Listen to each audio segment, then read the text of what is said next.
got a little nippy going through the past that hair. Just a classic. Start off with a little fun about the weather. Right. It's a cold Dumb and Dumber, obviously, there. It's 6 o'clock on this Monday morning. I'm Rena Sargentopoulos, Alicia Lewis here. It's fun and games, Right. unless you're actually stuck outside. My not favorite funny. line in that movie really is, you had two gloves you had a second pair the whole time? Don't ask me to remember things from movies. You have to watch it again, Rena. I have to watch At everything least you knew again. that was Dumb and Dumber. I'm proud of you for that. Okay, well, I will say this. Our producer did come over and tell me today that they were going to. I would have known it anyway, but I Okay. want to be full disclosure.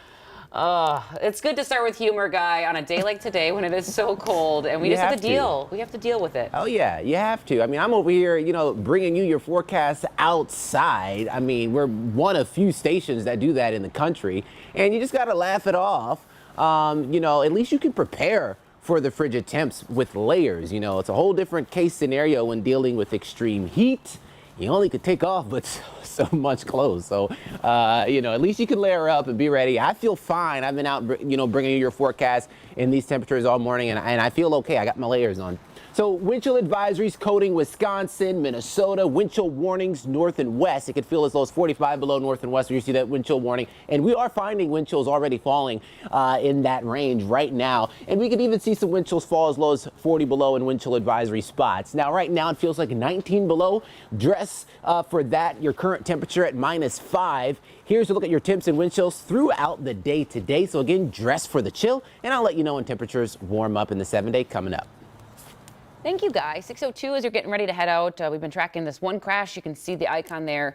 35W southbound as you are coming into Minneapolis at Broadway and Stinson in between those roads there. Just a heads up, it's still blocking the right shoulder, causing a minor disturbance for folks traveling around that bend.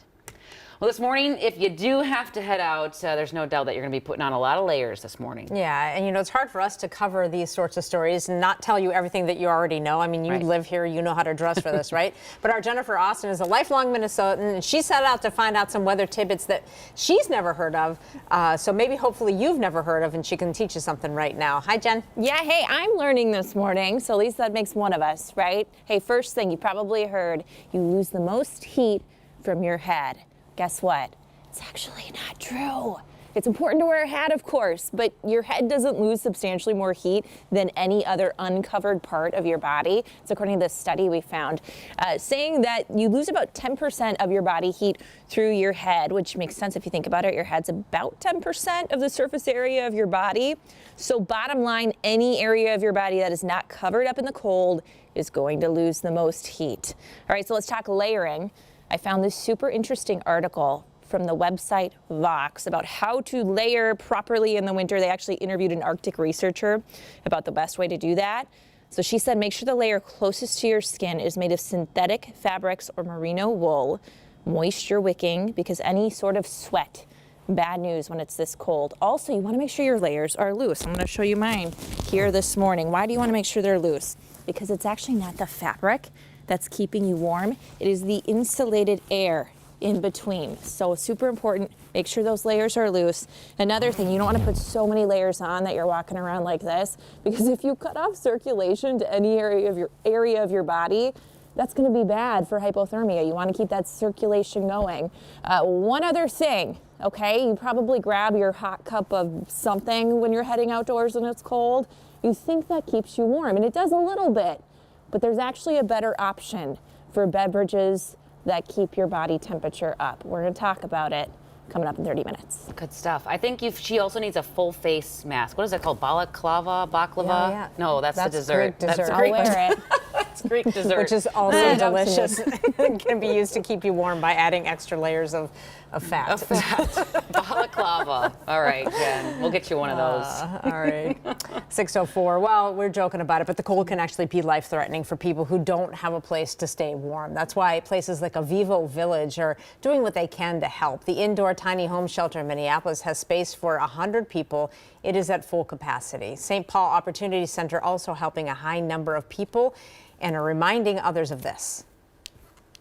If you see someone outside, call 911 because everyone else might be assuming somebody else is going to do something about it, and the individual may freeze. If you or someone you know needs housing, call the Adult Shelter Connect in Hennepin County. The number's on your screen, 612-248-2350.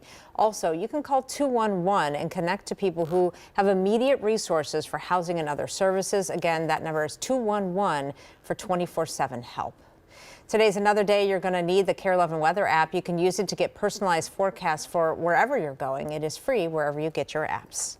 This morning, we're learning when the 5 former Memphis police officers involved in the beating of Tyre Nichols will be arraigned. Court documents say it's scheduled for February 17th. They're all facing several charges, including second-degree murder. The officers are currently out on bond right now. Here in Minnesota, dozens of people rallied outside of the governor's mansion over the weekend. The rally was in solidarity with the family of Tyre Nichols and the people of Memphis.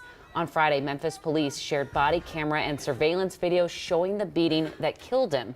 Organizers that marched tell us that they're hoping for change.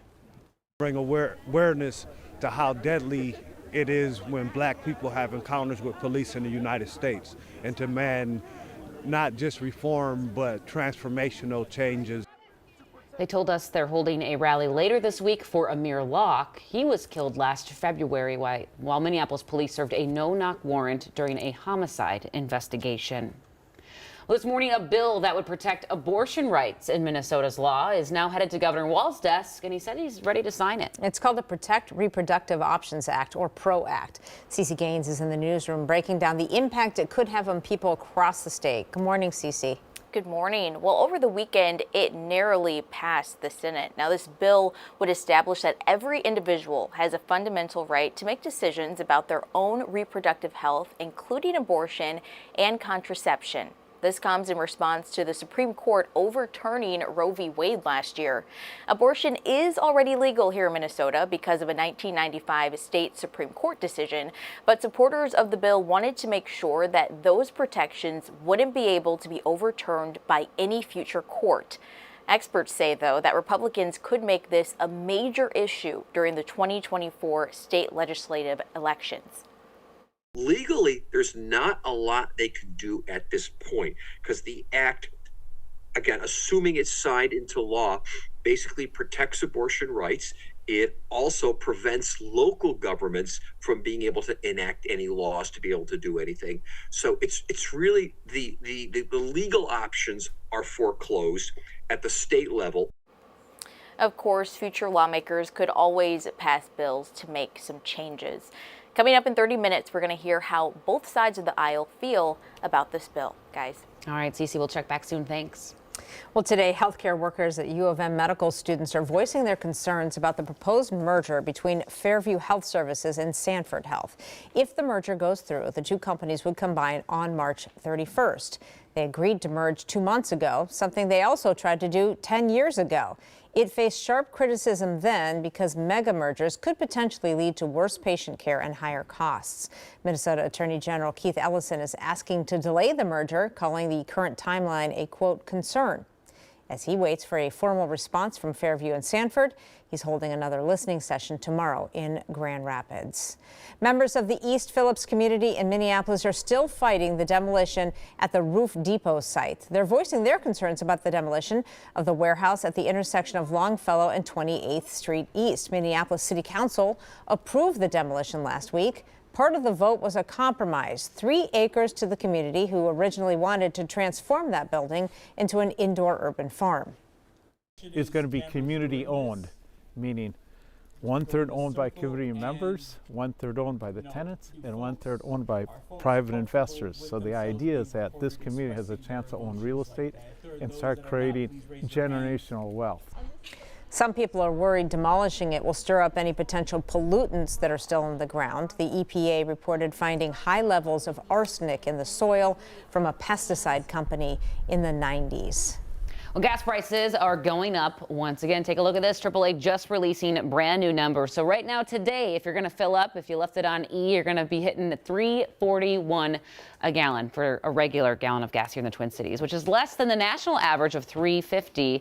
It's up 10 cents from a few weeks ago and 40 cents from about a month ago. So hopefully you have your little rewards, your Cub Savers that you get at grocery stores. Hy-Vee has it.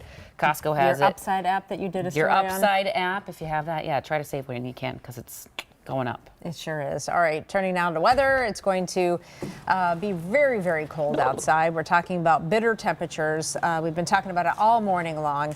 Guy's going to tell us just how long it's going to stick around. Hey, good morning. You know, the cold will be sticking around all week, but once we hit the weekend, noticeably warmer. I mean, temperatures will be a whole lot warmer. It'll feel more like a heat wave with temps in the upper 20s this weekend. But that's not the case today. And then again tomorrow, we're going to rinse and repeat with some frigid air. And then temperatures slightly go up from there, where we'll be, you know, a nice little bit of ways above that 0 degree and sub-zero mark. Right now, it is -5. It feels like 19 below. Winds west at 7 miles per hour. Wind chill advisories all across the state and into western Wisconsin. Wind chill warnings north and west. This will expire at lunchtime. We could see wind chills fall as low as 40 below in spots, so layers will be your friend. I've been out bringing you your forecast all morning. I have my layers on, doing pretty good too. So temps and wind chills this morning, you'll see the wind chill values in light blue. That's going to be key today. Air temperatures here right behind it have a forecast high of only 1 degree for us here in the Twin Cities area. And some areas, outlying areas, don't make it out of sub-zero high temperatures for the day. So at least we'll bring some sunshine.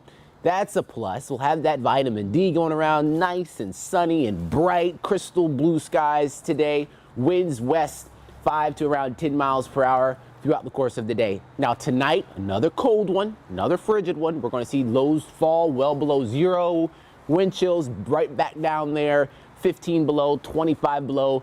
It's going to be another one of those mornings tomorrow morning, so we'll be getting you ready out of the door. Come tomorrow morning, I'll have those wind chills, of course, so come back and join us in sunrise.